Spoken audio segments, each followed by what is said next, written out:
Graças a paz, irmãos. Boa tarde. Prazer estarmos na casa do Senhor, aprender um pouco mais da sua palavra, né? Vamos começar orando, agradecendo a Deus a oportunidade que nós temos de estar na sua casa e aprender um pouco mais da palavra de Deus, né?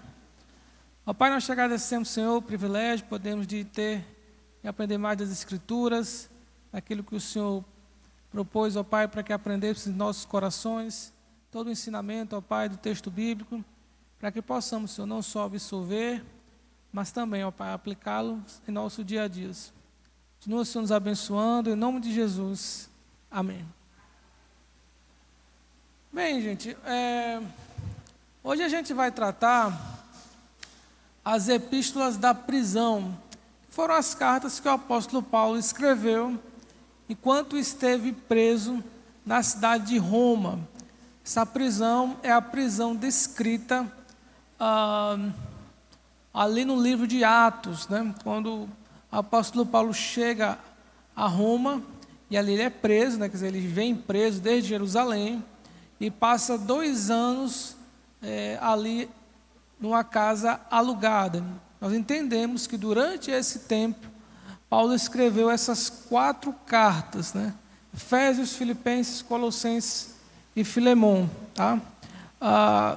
Efésios, Colossenses e Filemon, muito provavelmente foram cartas do começo desse encarceramento, nos primeiros anos, provavelmente ali no ano 60 da nossa era, enquanto a Epístola aos Filipenses, muito provavelmente já foi do meio para o final desses 2 anos, mas todas elas compreendem ali esse contexto. É importante saber disso, porque a gente tem aí um pano de fundo daquilo que foi o momento pelo qual Paulo escreveu aquelas cartas. Isso faz toda a diferença na hora que a gente vai interpretar o texto bíblico, né?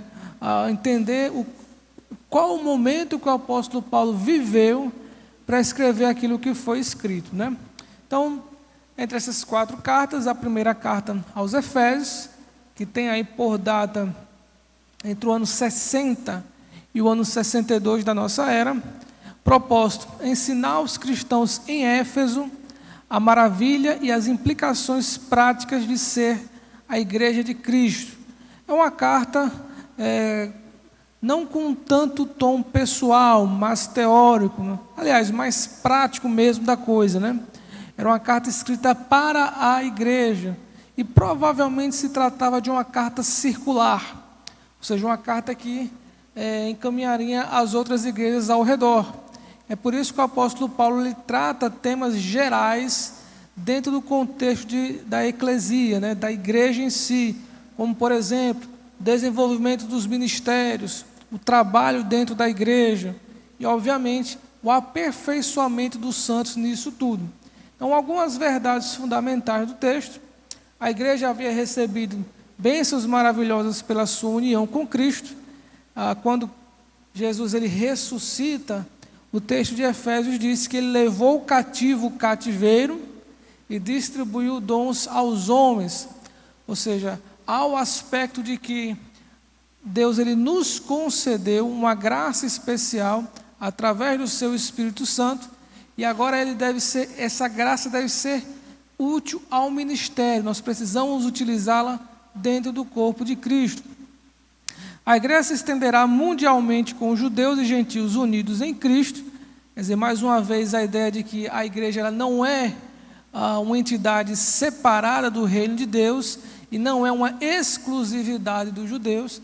A igreja ela dá continuidade ao reino de Deus, ela pertence ao reino de Deus e ela é composta de pessoas, tanto judeus quanto gentias, em todo o mundo. A igreja ela absorve essa unidade, mas essa unidade ela não é algo adquirido com tanta facilidade. Pelo contrário, a igreja, por vezes, e várias igrejas, elas podem ter a dificuldade de se manter unidas. Ou seja, as questões do nosso dia a dia, conflitos dentro da igreja podem, de fato, provocar alguma divisão. Então, os irmãos certamente conhecem vários exemplos de problemas semelhantes a esses, né? De igrejas que tiveram conflitos e tiveram problemas graves. Então, o que tem que acontecer aqui? A igreja, ela precisa ter em mente que ela precisa se esforçar para que essa unidade ela permaneça. Ela não é algo que vai brotar do nada, os conflitos vão vir, e se a igreja mesmo ela não trabalhar para essa unidade, aí nós temos algum problema com relação a isso, tá? A igreja também deve buscar em Cristo forças para o combate espiritual. Quer dizer, a realidade dessa terra é a de que nós passamos por toda sorte de tribulações possíveis e muitas dificuldades, inclusive com relação às questões da nossa fé. E é preciso que nós também estejamos batalhando por ela. Veja, não é batalhar pela nossa salvação no sentido de que precisamos alcançar uma salvação, tá? Nós somos salvos pela graça de Deus, né? Mas nós devemos batalhar pela nossa fé no sentido de que nós enfrentamos dificuldades dentro da nossa caminhada cristã e nós precisamos lutar contra isso. Nós vamos passar por todas essas coisas. Então, basicamente, o livro de Efésios ele vai abordar essas questões em si, tá? Como Cristo é apresentado no livro de Efésios? Cristo é aquele pelo qual, através da sua obra, ele unifica a igreja, ele une judeus e gentios. A obra de Cristo, além de uma obra de salvação, ela é uma obra que se estende a toda a humanidade. Ela não fica reclusa só aos judeus. Todos aqueles que creem têm a oportunidade de receber essa mesma salvação. Como foi dito, ele, com a sua obra, ele leva cativo o cativeiro e demanda dons às pessoas. Também é dito no texto de Efésios que Cristo é aquele que desperta aqueles que dormem para que sejam iluminados, né? Desperta tu que dorme e Cristo te iluminará. A iluminação aqui é a ideia do conhecimento. E é muito importante essa ideia de iluminação, porque ela não é só característica dessa carta de Paulo. Aliás, o Evangelho de João ele aborda muito isso. O Evangelho ele tem o poder de nos trazer a verdadeira realidade, né? Quando nós estamos distante de Cristo, nós estamos como mortos em nossos delitos e pecados, distante de Deus, desconhecedores da verdade. A partir do momento que nós temos o conhecimento do Evangelho de Cristo, o Evangelho ilumina a nossa mente e nós podemos, através dessa iluminação, tomar conhecimento e decisão sobre a nossa vida, tá? Se você observar no Evangelho de João, no capítulo 12, ali no final do ministério público de Jesus, o evangelista ele traz um balanço do ministério terreno de Jesus, né? Ele veio para iluminar. Algumas pessoas preferiram mais as trevas, por quê? Porque suas obras eram más. Um outro grupo chegou até crer, mas por causa das pessoas e por causa das glórias desse mundo, eles acabaram não seguindo a Cristo, tá? E também o grupo daqueles que de fato creram e foram salvos. Então o Evangelho, ele tem esse poder iluminador, ele mostra a verdade às pessoas, da sua condição diante de Deus, da sua necessidade de salvação, cabendo ao indivíduo tomar uma posição com relação a isso. E quem é que faz esse papel iluminador? A figura de Cristo, tá? Alguns assuntos principais da carta. No primeiro capítulo é falado, lá ainda no capítulo 1, versículo 12 a 18, que o indivíduo que recebe a mensagem de salvação, ele é selado com o Espírito Santo da promessa e é garantido para a salvação. Esse texto é importante a gente ler. Vamos abrir aí em Efésios 1, capítulo 12, versículo 18. 12 ao 18. Aliás, capítulo 1, versículo 12 ao 18.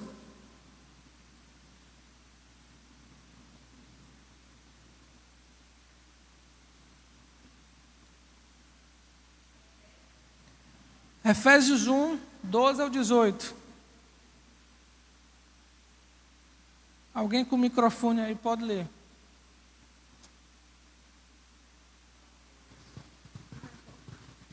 Eu já estou tão... A fim de sermos para louvor da sua glória, nós os que de antemão esperamos em Cristo, em quem também vós, depois que ouviste a palavra da verdade, o evangelho da vossa salvação, tendo nele também crido, fostes selados com o Santo Espírito da promessa, o qual é o penhor da nossa herança até o resgate da sua propriedade, em louvor da sua glória. Até aí. Veja bem, esse texto aqui, ele é muito claro sobre duas perspectivas, tá? A primeira, quando é que ocorre a nossa salvação? Quando é que ocorre? A partir do momento em que a gente crê, né? Nós cremos, nós já estamos salvos, tá? A salvação não é algo no futuro, numa possibilidade que pode ou não acontecer, ou que nós estamos batalhando para alcançá-la, tá? A salvação, ela é um ato consumado, tá? Uma vez, por isso que a gente diz, uma vez salvo, salvo para sempre. A salvação é algo que aconteceu no passado, não é algo que acontecerá no futuro, tá? E um segundo ponto importante desse texto é quando a gente recebe o Espírito Santo. E é quando? Quando a gente crê também, tá? Então, há algumas dificuldades com os nossos irmãos um pouco mais quentes, né?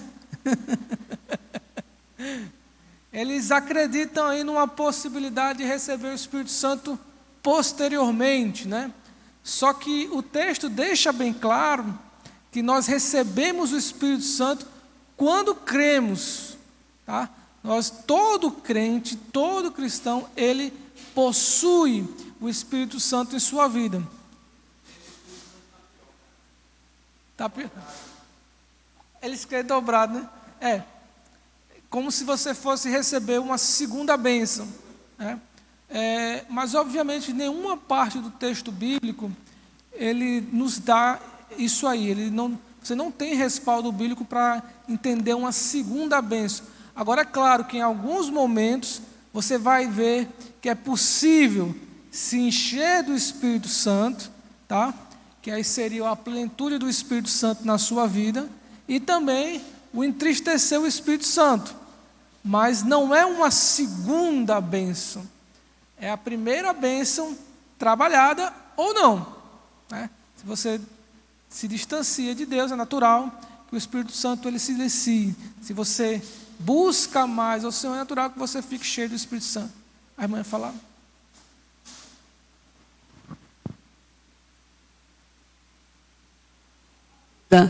Uma dúvida. Assim, quando a gente crê, a gente recebe o Espírito Santo e já está salvo. Mas aqueles que se desviam, o que acontece com eles? O Espírito Santo permanece neles, mesmo eles desviados? O que é que você chama de desviado? Eles deixam de seguir, não vêm mais para a igreja, acreditam, começam a fazer tudo que o mundo faz. Não participa mais da obra, não vem mais para a igreja. Eles creem em Deus, mas não querem seguir as normas. Se afasta, né? É porque, veja bem, se a pessoa é um salvo em Cristo, ele não perde a salvação. A grande dificuldade aí é entender se ele é um salvo. Tá? Lá na primeira carta de João, João diz, olha, estavam entre nós, mas não era dos nossos. Se fossem dos nossos, teriam permanecido conosco. Então, é a ideia de que aquele que deixou de ser, é porque, na verdade, nunca foi. Tá? Então, dentro da nossa visão batista, né? Nossa concepção de salvação, não existe o termo desviado. Tá? Desviado seria uma contradição. Agora, obviamente, nós entendemos a existência da pessoa que é afastada. Tá? O afastado seria aquela pessoa que teve um encontro real com Cristo, mas esfriou na fé, está distante e tal. Mas assim, ele ainda tem a fé no seu coração, mas talvez uma fé muito pequena ou um tanto quanto frio mesmo com a situação. Tá? Esse está salvo, né? Mas não está vivendo de uma forma que agrade a Deus. Né? As suas obras serão colocadas no fogo e ela queimará. Ele, contudo, será salvo, como diz o apóstolo Paulo, como que através do fogo. Mas olhe bem, há uma diferença entre o cristão, esse suposto desviado, tá? Que eu preferia dizer o que está afastado, daquele que é chamado de apóstata. Tá? Isso é uma diferença. O apóstata é aquele que é conhecedor da palavra, mas ele deliberadamente, ele não só rejeita o evangelho, como ele é contrário a ele. É o negador da fé. Aí há um diferencial aí, tá? Por exemplo, você vai encontrar uma pessoa que estava aqui entre vocês, não está mais na igreja, aí você conversa com ele e diz assim, olha, rapaz, tu precisa voltar para a igreja, não pode ficar vivendo essa vida aí não. Aí o cara diz assim, é verdade, eu tenho que voltar, né? Mas quem sabe um dia eu volto, tal. Esse é o afastado. Agora, tu precisa voltar. Eu nunca mais volto para aquela desgraça. Deus me defenda. Aquilo é inferno. Esse é o apóstolo. Reparou a diferença? Há quem acredite que para esse segundo caso aí, esse aí não tem nem mais possibilidade de salvação. Ele já está no inferno. Ele não pode mais ser convertido. Tá? É uma escolha deliberada. Isso é uma teoria, eu realmente não tenho uma precisão com relação a isso aí. O João fala aqui em sua carta que para alguns pecados a gente não deve nem orar, né? E talvez esse seja um deles, né? Mas tem os dois para falar. Quem quer falar primeiro? Então, no caso, esse afastado, Deus vai dar um jeito e vai trazer ele, nem que seja arrastado. Né? Ele já é salvo, mas ele está frio lá. Ele vai trazer ele, esquentar ele para trazer ele de volta. Ele está dormindo. Porque, veja bem, do ponto de vista de Deus, é uma coisa. Do nosso ponto de vista, é outra. É porque, assim, para a gente é muito difícil a gente olhar para uma pessoa e dizer que ela ela um dia foi crente e hoje não é mais. Isso para nós é muito difícil. As pessoas se enganam com muita facilidade. Elas podem até mesmo elas se enganarem com relação àquilo ali. E nunca estiveram. Nunca foram de fato no seu coração. Quando Jesus diz, olha, muitos me chamam Senhor, Senhor, ou muitos que dizem Senhor, Senhor, não entrarão no reino dos céus. E quando você vê o relato do texto bíblico, eles parecem se assustar com aquilo. Ele diz, Senhor, em teu nome, aí passa uma lista de coisas que fizeram, né? Enchemos um batistério no braço, né? Eu fiz isso, eu posso dizer. Eles pareciam surpresos, mas Jesus disse, eu nunca, não é que eu não os conheço mais, eu nunca vos conheci. Em momento algum eles foram salvos, embora eles acreditassem em algum momento que fossem e se enganassem com isso. Então, para a gente que está de fora, é muito difícil. Agora, para ele, ou para o Senhor, ele sabe do nosso coração, e ele sabe, ele é onisciente, ele sabe todas as coisas. Então, não é que ele vai trazer obrigatório, aquele que é salvo, ele persevera. Ele não persevera porque é salvo, ele é salvo porque persevera, tá? Quer dizer, ele vai demonstrar que é salvo em sua continuidade na salvação. Então, aquele que está ausente, ele tem que primeiro procurar saber se ele de fato é um salvo. É claro que a gente está falando em termos humanos, na teoria da coisa. Na prática, se tiver uma pessoa desviada, olha, eu aconselho a você, volte para a igreja, Se caso você acha que não é convertido, se converta, porque eu não sei. É aconselhável que você se converta. Eu não sei. Mas, diante de Deus, Deus é quem sabe. Né?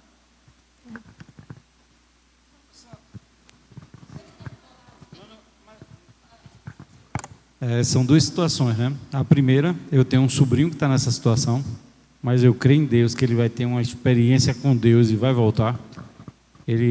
A gente praticamente criou ele junto com Paulo dentro da igreja, meu filho, e hoje, até uns 15 dias atrás, a prima dele foi apresentada aqui, ele se recusou a se levantar para vir. Veio meio que obrigado, mas ele se julga ateu hoje. Mas eu creio que ele vai ter um encontro com Deus e Deus vai trazer ele novamente para o caminho. E a segunda situação é essa situação de que eu sempre me lembro, é de deixados para trás.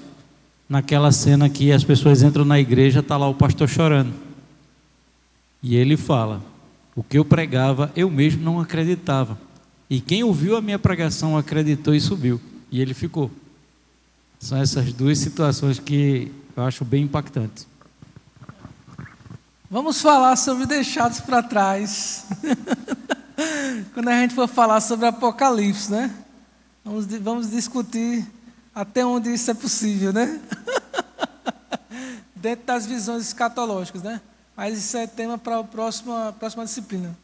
Daqui a pouco, né? São as cartas e depois Apocalipse, né? É o mesmo bloco, né? Só que Apocalipse é o último, né? Do bloco, né? Mas é o mesmo bloco.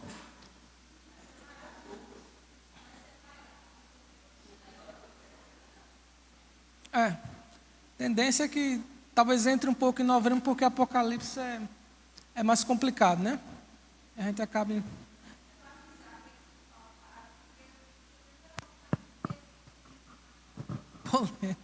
Então, repare bem, aqui o apóstolo Paulo ele nos dá duas ideias básicas, né? De quando ocorre a nossa salvação e quando ocorre quando nós recebemos o Espírito Santo. Mas aí também uma terceira observação aí, que é a garantia da nossa salvação. O Espírito Santo ele é penhor.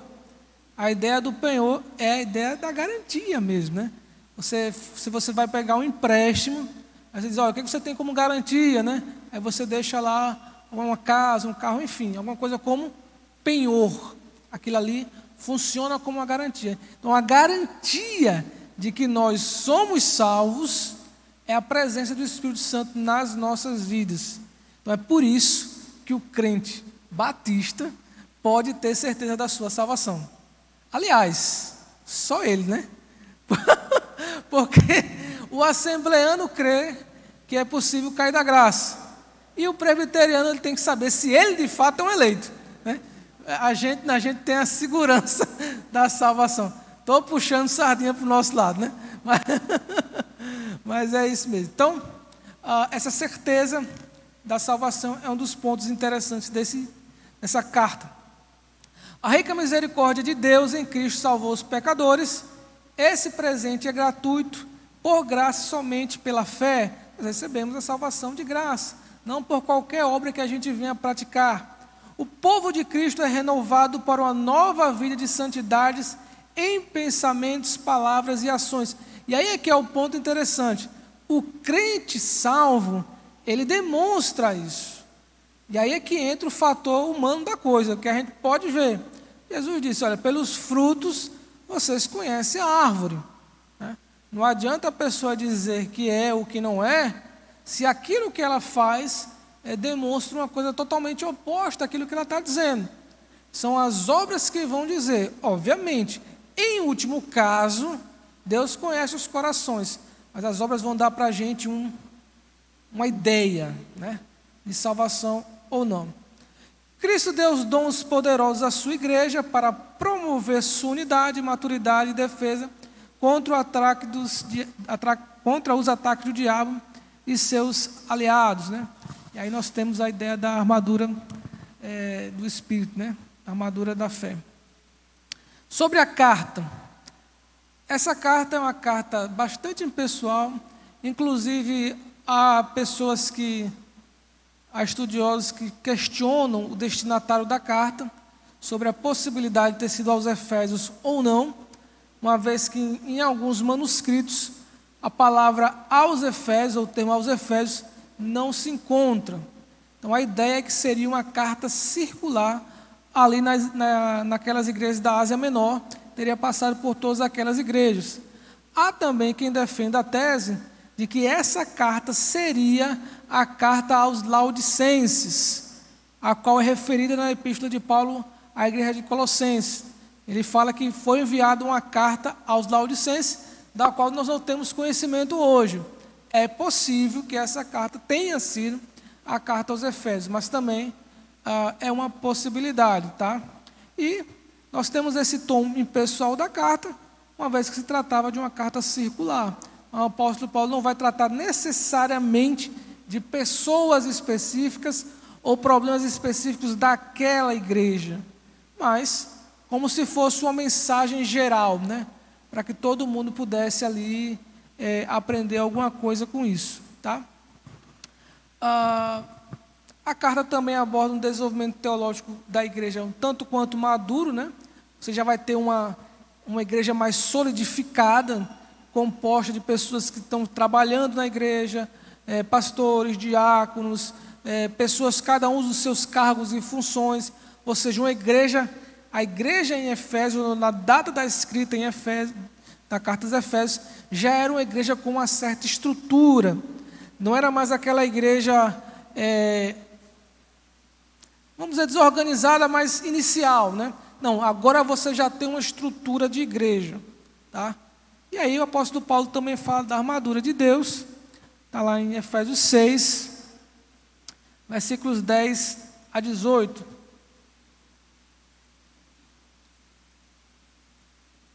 Diz assim: quanto mais sejam fortalecidos no Senhor e na força do seu poder, vistam-se com toda a armadura de Deus, para poderem ficar firmes contra as ciladas do diabo, porque a nossa luta não é contra o sangue e a carne, mas contra os principados e as potestades, contra os dominadores desse mundo tenebroso, contra as forças espirituais do mal, nas regiões celestiais. Por isso, peguem toda a armadura de Deus, para que possam resistir ao dia mal, depois de terem vencido tudo, permanecer inabaláveis. O entendimento que a gente tem é que o fato de o apóstolo Paulo estar preso, ele tinha acesso ali àquela guarda romana, né? E acabou também evangelizando ali, e ele via todos os dias os soldados entrando e saindo ali com suas armaduras. E aí Paulo entendeu que a batalha que aqueles romanos travavam em suas guerras era similar à batalha que nós travamos. Aí Paulo faz uma certa alegoria em comparação à armadura do soldado romano com relação à nossa armadura. Por isso, capacete da salvação, a espada do Espírito, o escudo da fé, o cinto da verdade, o evangelho da paz, né? Mas aí tinha algumas questões. Por exemplo, ele deveria se vestir de toda a armadura. Quer dizer, o soldado, quando ia para a guerra, ele ia completamente preparado. E nós também devemos caminhar na nossa guerra espiritual também, completamente preparado. Tá ok? Sobre essa carta aos Efésios, tudo bem? Posso passar para a próxima? Passando um pouquinho rápido, porque são muitas coisas e a gente ainda tem muita coisa a tratar ainda, tá? Carta aos Filipenses, data da carta 61 depois de Cristo. Propósito: agradecer aos filipenses pela solidariedade enquanto esteve na prisão e animá-los a se ajudarem mutuamente em Cristo. O que acontece aqui para a escrita dessa carta? Paulo estava preso, já há algum tempo preso na prisão, e a igreja de Filipos, ela, ao saber dessa necessidade, envia mensageiro a Paulo e também uma oferta para ajudar o apóstolo Paulo durante a sua prisão. O apóstolo Paulo agradece à igreja, e isso escrevendo uma carta. Nessa carta, ele vai tratar ali de temas bastante leves. Tanto é que essa carta aos Filipenses é conhecida como a carta da alegria, né? Porque o tema alegria é o tema principal dessa carta. E isso faz um contraponto à situação que o apóstolo Paulo estava vivendo. Ele estava preso há aproximadamente 4 anos, tá? Porque ele ficou preso 2 anos entre Jerusalém e Roma, e mais 2 anos preso em Roma, tá? E olhe bem, preso injustamente, com juízes corruptos que nem soltavam ele sabendo da sua inocência, porque queriam agradar os judeus, né? E também não lhe davam um veredito. Ele ficava ali meio que cozinhando todo aquele tempo, preso, sem ser liberto.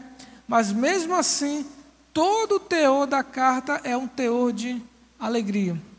Tá? Isso é importante destacar. Algumas verdades fundamentais do texto. O Evangelho de Cristo continuará a ser pregado, mesmo em face das perseguições. Por que isso é importante para o apóstolo Paulo? Porque, veja bem, Paulo, ele foi, sem sombra de dúvidas, o grande nome do trabalho cristão no primeiro século. Obviamente, somente atrás do próprio Cristo. Então, por causa do trabalho de Paulo, o Evangelho alcançou ali praticamente todo mundo conhecido. Então, o que acontecia nesse momento? Paulo agora estava preso. E agora? O que acontece com o Evangelho? Né?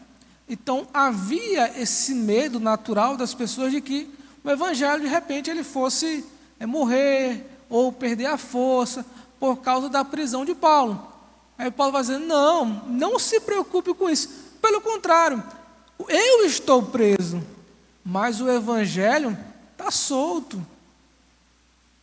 Aí ele começa a dizer, por causa da minha prisão, eu pude pregar o Evangelho em toda a guarda pretoriana. E toda a casa de César agora sabe de Cristo. Paulo reconhecia que sua prisão era o meio pelo qual Deus estava trabalhando ainda mais o Evangelho ali. E não só isso, por causa da prisão de Paulo, algumas pessoas se animaram a pregar o Evangelho. Paulo chega a dizer isso no primeiro capítulo. Diz, por causa da minha prisão, algumas pessoas se motivaram ainda mais. Aí ele faz até uma comparação. Uns, positivamente, né? Que olharam para ele, não, vamos trabalhar também. E outros, com um certo tom de inveja. Às vezes acontece, né? Não é o ideal, tá? Mas dentro do trabalho cristão, às vezes acontece de trabalhar por inveja. Mas aí Paulo vai dizer, olha, se é por inveja, se é por amor, que seja. O que importa é que o Evangelho está sendo pregado. E Paulo conseguia perceber isso muito bem, que mesmo ele preso, o Evangelho continuava sendo pregado, e por isso a igreja deveria se alegrar, porque Paulo era somente uma ferramenta humana usada por Deus, mas que outros se levantariam e esse Evangelho seria pregado sempre, sempre. Tá? Outra verdade fundamental do texto, que sofrer por Cristo é uma alegria que traz glória para todos os crentes, além de que nós devemos apoiar todos os ministérios da igreja. Esse tema da unidade também é bastante forte nessa carta. Unidade em amor, unidade em humildade, unidade no serviço. E sempre com a ideia de alegria. Né? Cristo, né? Como é que Cristo é apresentado nesse texto? Cristo é o fim e objetivo final do Evangelho, né? Da mensagem do Evangelho.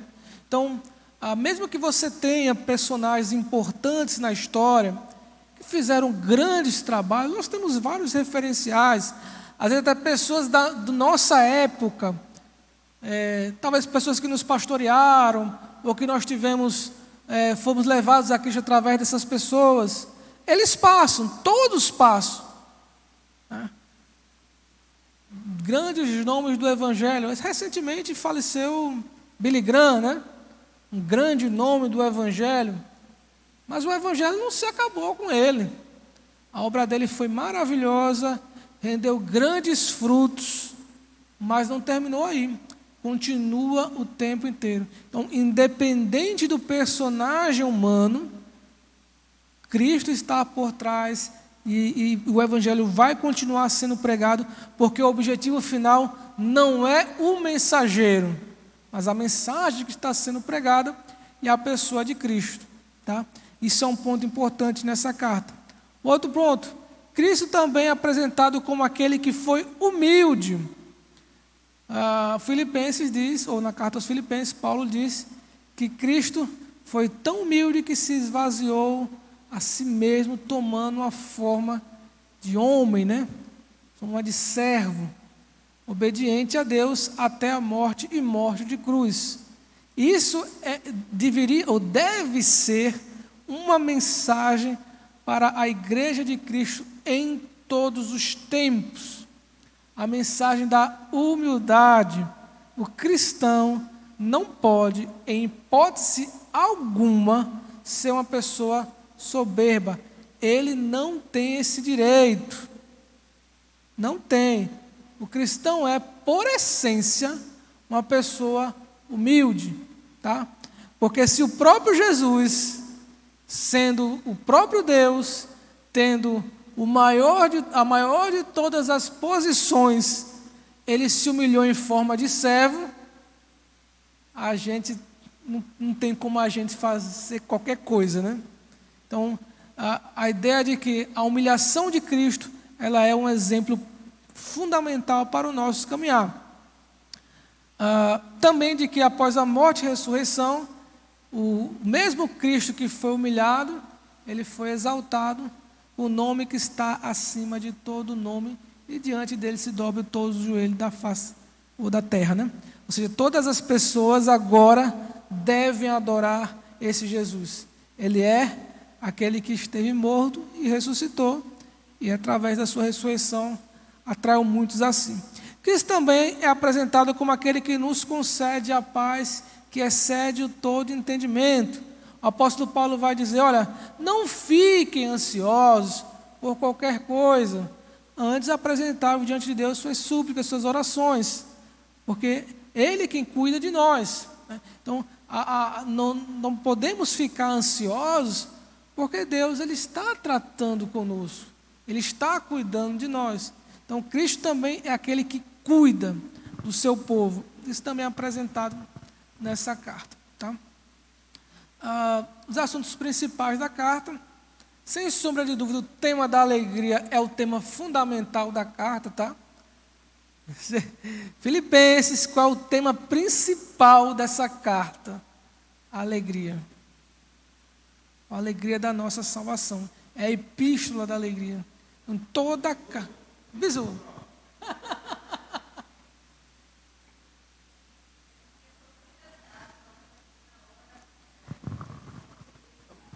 Mas aí, já que eu já disse esse, eu vou perguntar outro, né?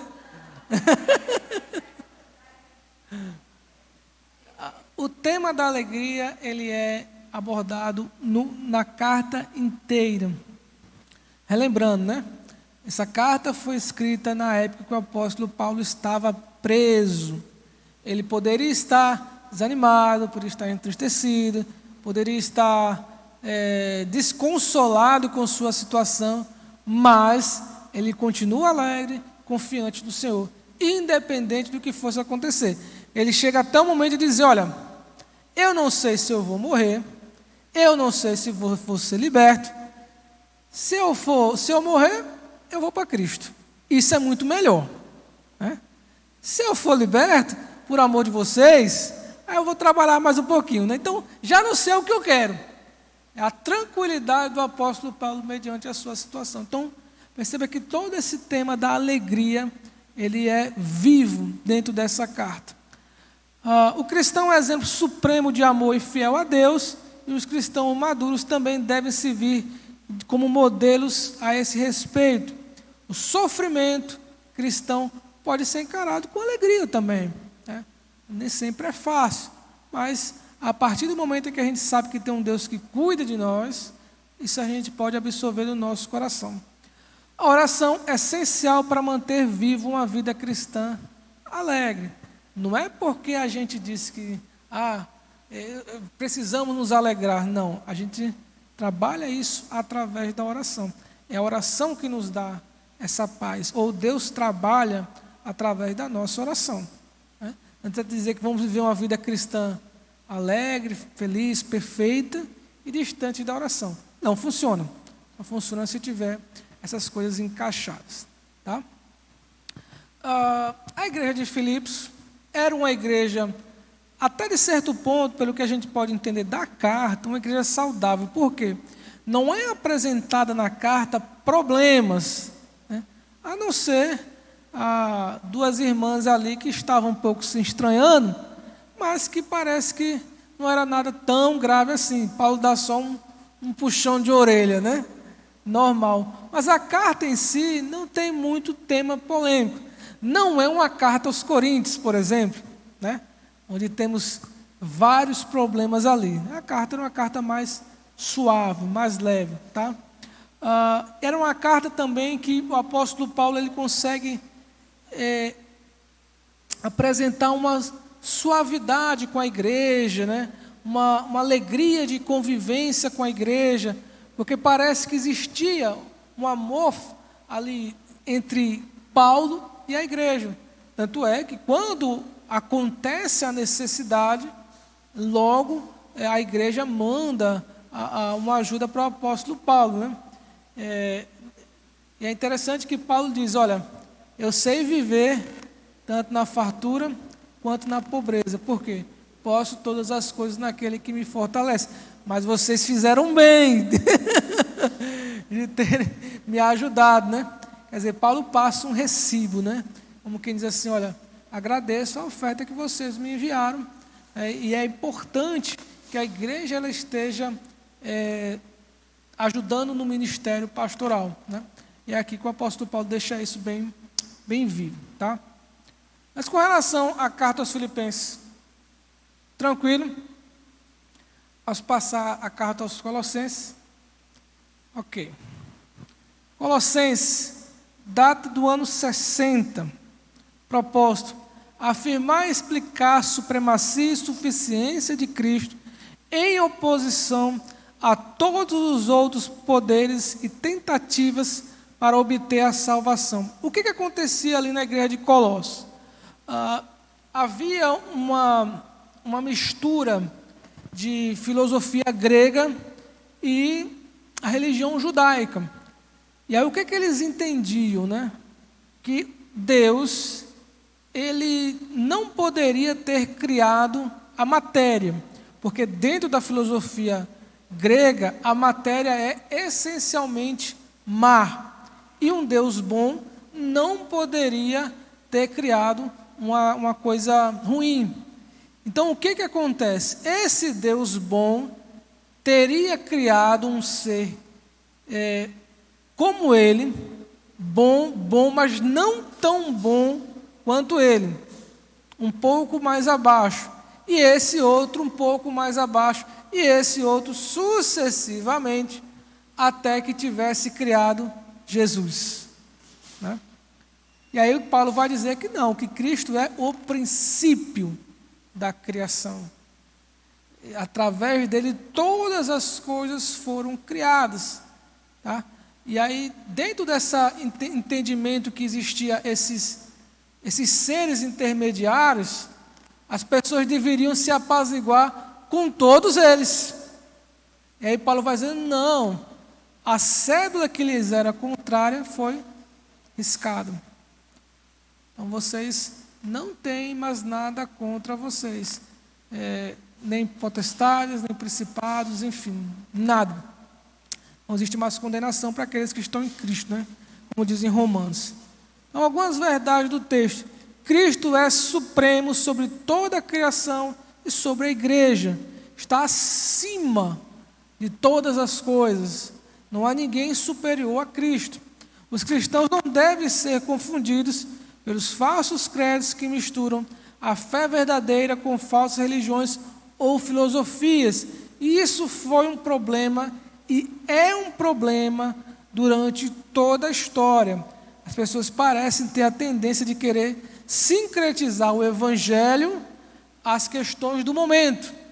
ou filosofias, ou outras religiões, tá? E aí Paulo vai dizer, não, só existe uma fé, só existe um pensamento, só existe uma verdade em Cristo. E Cristo também é totalmente suficiente para trazer a plenitude e a novidade de vida para os cristãos. Não é necessário mais nada, Ele é suficiente, tá? Ok, então como Cristo é apresentado em Colossenses? A igreja de Colossos estava sob influência de um falso ensino que misturava elementos da filosofia grega e o judaísmo. Em resumo, esses ensinamentos pregavam que os colossenses estavam sujeitos a uma diversidade de forças espirituais que precisavam ser apaziguadas por meio da veneração. Então, Paulo enfatiza a superioridade de Cristo e sua vitória sobre principados e potestades. Vê aí capítulo 2, versículo 15, de um irmão para ler.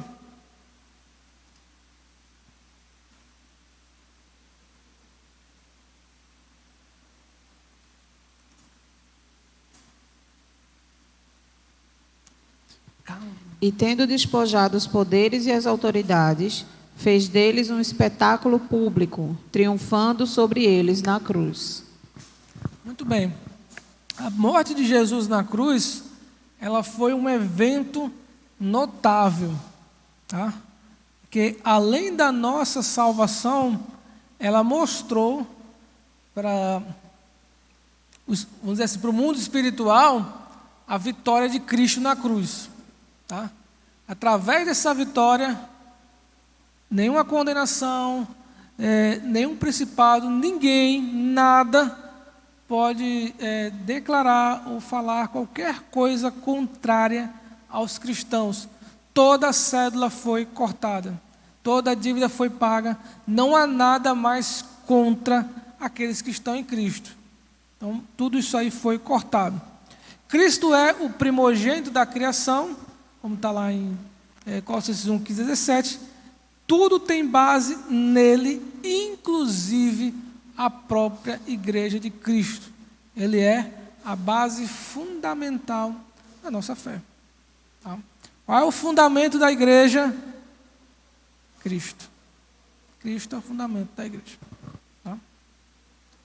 Alguns assuntos principais: superioridade de Cristo, né? Cristo é superior a toda a criação e Senhor sobre todos os governantes humanos e poderes cósmicos. Cristo derrotou os poderes das trevas na cruz.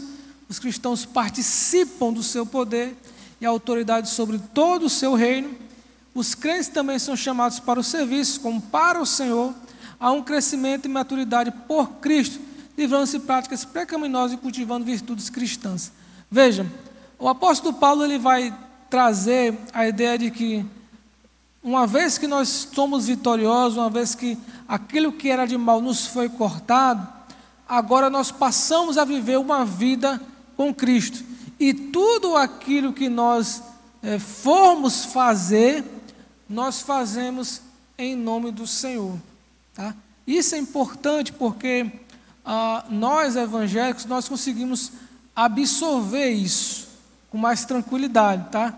A Igreja Católica ela tem mais dificuldade com isso, porque na concepção, por exemplo, de trabalho, nós vemos o trabalho como uma vocação de Deus, tá? A Igreja Católica normalmente vê o trabalho como um castigo, o castigo dado ao homem porque pecou no Jardim do Éden. Só que nós vemos, por outro lado, como uma vocação que Deus nos deu. Então, já que isso é uma vocação, nós devemos fazer tudo aquilo que nós fazemos como se fosse para o Senhor. E isso não é exclusivamente trabalho religioso.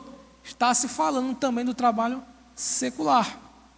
No caso específico de Paulo, aquele que era servo deveria fazer ao seu Senhor como se fosse ao próprio Deus.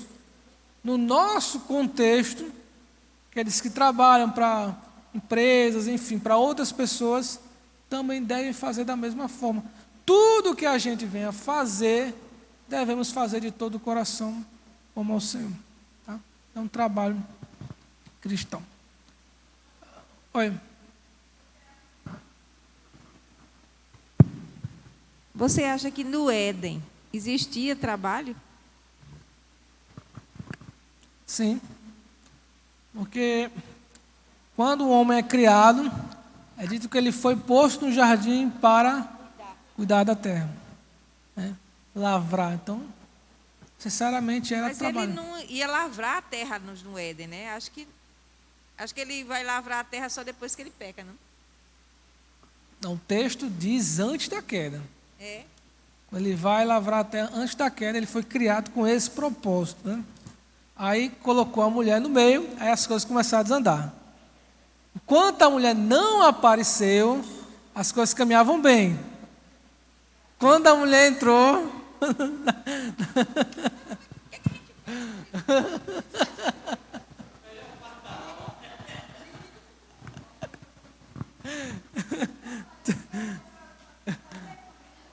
tô brincando, gente.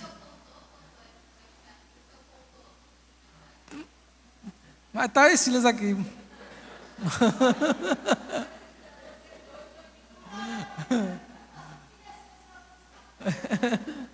Gente, mas tô brincando, gente. Mas a ideia do trabalho ele sempre teve, né? Tanto é que não pensem vocês que no céu vocês vão passar o dia inteiro deitado lá, né? Tocando harpa, né? Vai ter alguma coisa para a gente fazer, viu? O que eu não sei, mas deve ter alguma coisa para a gente fazer por lá. Coral, né? Pronto. Deve ter muitas coisas para fazer no céu, né? Uma delas é, com certeza, com coral, né? Mas, enfim. A igreja de Colossos, ela ficava ali, a cidade, né, de Colossos, a 160 quilômetros de Éfeso. Então, é muito possível que essa igreja ela iniciou enquanto Paulo esteve ali trabalhando na igreja de Éfeso, né? Só que não diretamente pelo apóstolo Paulo, mas por algumas comitivas que partiam de lá. Então, Paulo enviava ali para as regiões próximas, maiores, né? E ali o evangelho continuava sendo pregado. Então, Paulo possivelmente não conhecia eles de rosto, como ele mesmo afirma na sua carta, capítulo 2, versículo 1. Mas conhecia através do testemunho dos obreiros que caminhavam por lá, né? Então, em resumo, os colossenses precisavam entender que, uma vez aceitos por Deus, através da obra de Cristo, eles não precisavam mais apaziguar qualquer divindade. A célula que lhes era contada foi riscada e ninguém nesse ou no outro mundo poderia atentar qualquer coisa contra eles ou contra qualquer um de nós que estamos em Cristo. Afinal, todos os inimigos de Deus foram derrotados na cruz. Tá? Então, a cruz ele tem esse poder fundamental. Tá? E, por fim, a última carta de hoje, carta de Paulo a Filemon. Propósito da carta: interceder em favor de Onésimo, um escravo fugitivo. Enquanto Paulo esteve preso, em algum momento ali, Onésimo ele é levado preso também e de alguma forma eles têm um encontro ali. Enquanto Paulo encontra Onésimo, ele começa a falar, pregar o evangelho a Onésimo também, e Onésimo ele se converte. Só que, como se diz, o mundo é pequeno, né? Onésimo era escravo de um conhecido de Paulo, o Filemon. E aí Paulo envia uma carta a Filemon, tratando sobre Onésimo e pedindo a ele que o perdoasse. Ou melhor, que fosse além disso, a qual nós entendemos que que Filemon teria ido de fato, né? Com as verdades fundamentais do texto, os cristãos devem demonstrar amor uns pelos outros, perdoando-se mutuamente. Filemon deveria perdoar Onésimo, né? Por conta de alguma dívida que Onésimo poderia ter contraído com ele. E assim como Cristo perdoou a Filemão, Filemão deveria perdoar Onésimo também. E a obediência cristã deve ser feita de modo espontâneo e não forçado, porque o apóstolo Paulo, ele poderia exigir de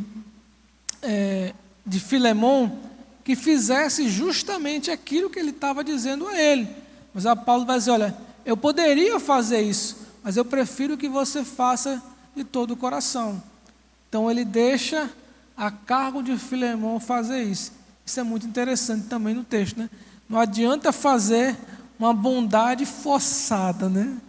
Tem que ser de todo o coração, tá? Embora sendo uma carta de forte teor pessoal, ainda assim é possível ver a ideia de Cristo apresentada na carta. Nós fomos salvos por Cristo e perdoados por Cristo, de modo que nós precisamos também perdoar as dívidas dos nossos irmãos para conosco. Se nós aceitamos o perdão de Deus, devemos também transmitir esse perdão de Deus às pessoas, tá? Uma vez que fomos salvos em Cristo, não existe qualquer separação entre os cristãos. Todos são iguais perante Deus. Não importa se Filemão era o senhor, se Onésimo era o escravo, dentro da igreja de Cristo, eles tinham o mesmo patamar. É assim que funciona a igreja de Cristo. Paulo demonstra que mesmo sendo escravo, Onésimo é um liberto, e por isso, irmão de Filemão em Cristo, devendo a Filemão demonstrar amor a Onésimo, como a qualquer outro irmão da fé, né? Então, dentro da visão cristã, essa ideia de classes não existe. Dentro da igreja de Cristo, todos pertencem a um mesmo grupo. Cristo também é apresentado como a base do perdão. Uma vez que Ele nos perdoou, nós também devemos fazer o mesmo, tá? Os assuntos principais da carta, a carta é uma carta muito pequena, acho que é a menor carta do Novo Testamento, tá? Então você não vai ter muitos conteúdos, né? O que você vai ter basicamente ali é o tema da reconciliação, né? Que Onésimo estava reconciliado com Deus e agora precisava ficar reconciliado com Filemão. E também o apelo de Paulo, né, que essa reconciliação vai funcionar como base, né, para o apelo de Paulo para essa reconciliação entre os dois. Tá? E aí, aqui é uma pergunta interessante. Por que é que nesse contexto, mesmo com toda essa situação que Paulo está vivendo, está lidando com aquilo, Paulo não aproveita aquela ocasião para fazer uma pregação com relação à escravidão nos seus dias. Lembrando que a escravidão era extremamente comum no primeiro século. Tá? E talvez o momento ideal para Paulo falar contra a escravidão fosse esse. Mas Paulo não faz isso. Por quê? Alguém saberia dizer? Sabe dizer? Por que Paulo não diz, gente, escravidão é pecado, não pode fazer escravidão? Ele não diz isso. Existia.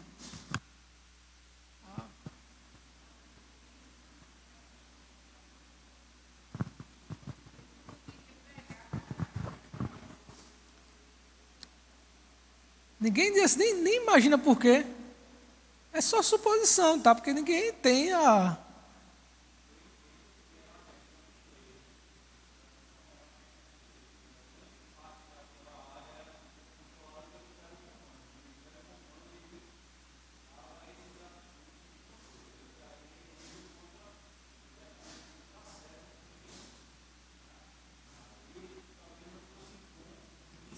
Talvez não fosse prudente.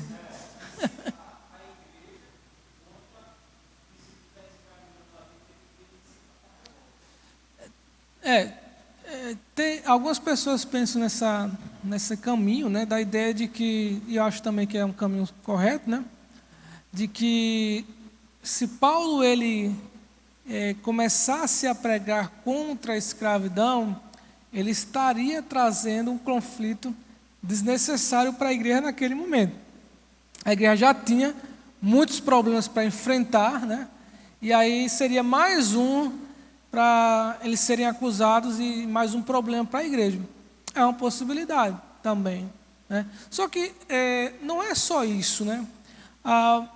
As pessoas às vezes querem pegar o Evangelho como instrumento de transformação de fora para dentro. E não é assim que acontece. O Evangelho, ele muda pessoas. E pessoas mudam sociedades. Esse é o papel do Evangelho, mudar o indivíduo. E o indivíduo, naturalmente, vai mudar a sociedade. O Evangelho, ele nunca vai funcionar com o papel de mudar a sociedade de fora para dentro. Não funciona dessa forma. Tanto é que, no momento em que o Evangelho tentou, ou a igreja cristã tentou fazer isso, não funcionou. A Idade Média está aí para provar, né?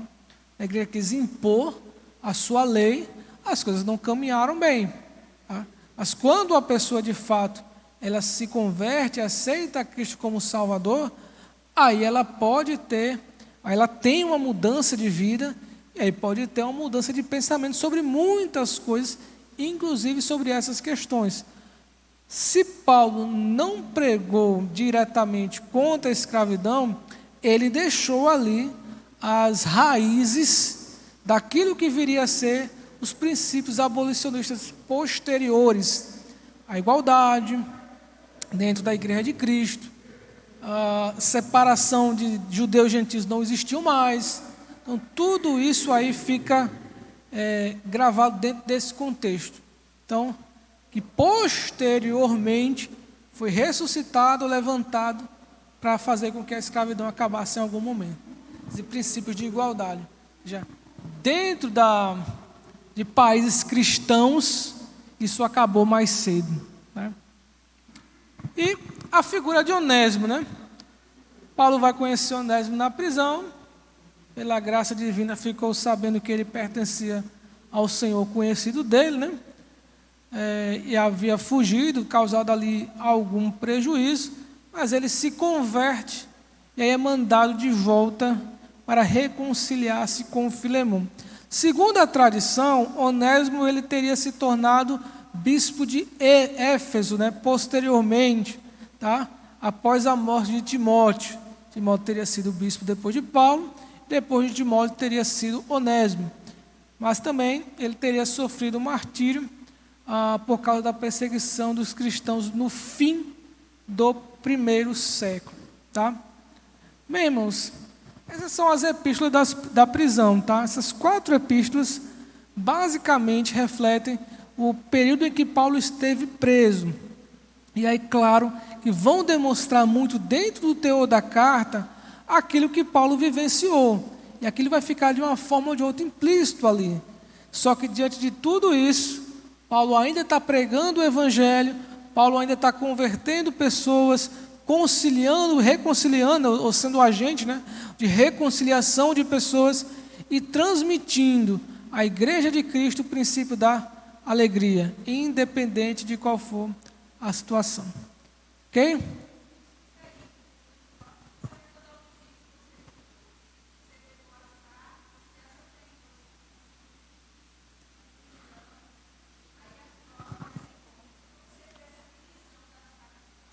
Separei algumas cartas, né, Romanos, Coríntios e Gálatas e Tessalonicenses, né, que são cartas dentro do ministério de Paulo, normal, né, sem uma especificação.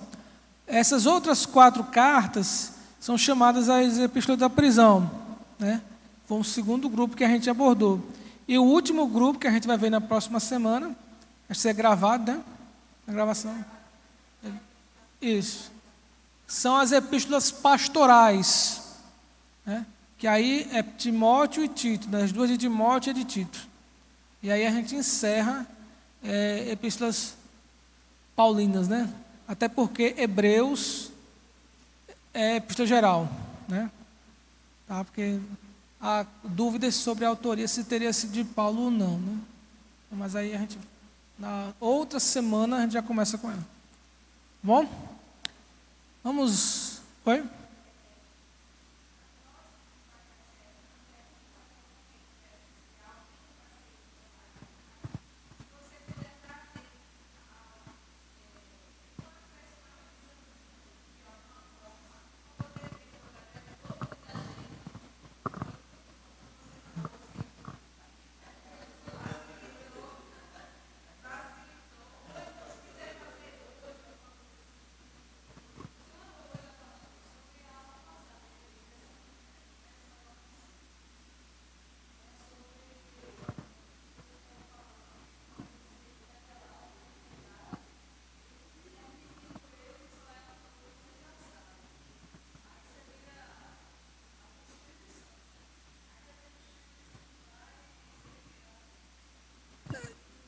Isso é um termo difícil de você falar, porque o que é ser retirado, né? O Espírito Santo, ele é Deus, e como Deus, ele é onipresente, né? Então, não dá para você dizer que ele vai ser retirado da terra, né? E aí a gente vai entrar em algumas correntes de tribulações. Primeiro, na tribulação e na grande tribulação, a igreja estará presente, porque se ela tiver, o Espírito Santo vai estar, né? Se ela não tiver, aí podemos pensar se vai estar ou não, né? Mas ela estando aqui presente, o Espírito Santo vai estar. A ideia de que o Espírito Santo detém e que depois não vai deter mais, não quer dizer que ele vai se ausentar. Ele vai permitir. Agora vocês fazem o que vocês querem. Mas ele continuaria presente, né? Não necessariamente você teria que se ausentar para que isso acontecesse, tá? Ok? Vamos orar? De que algum irmão ou irmã possa fazer essa oração.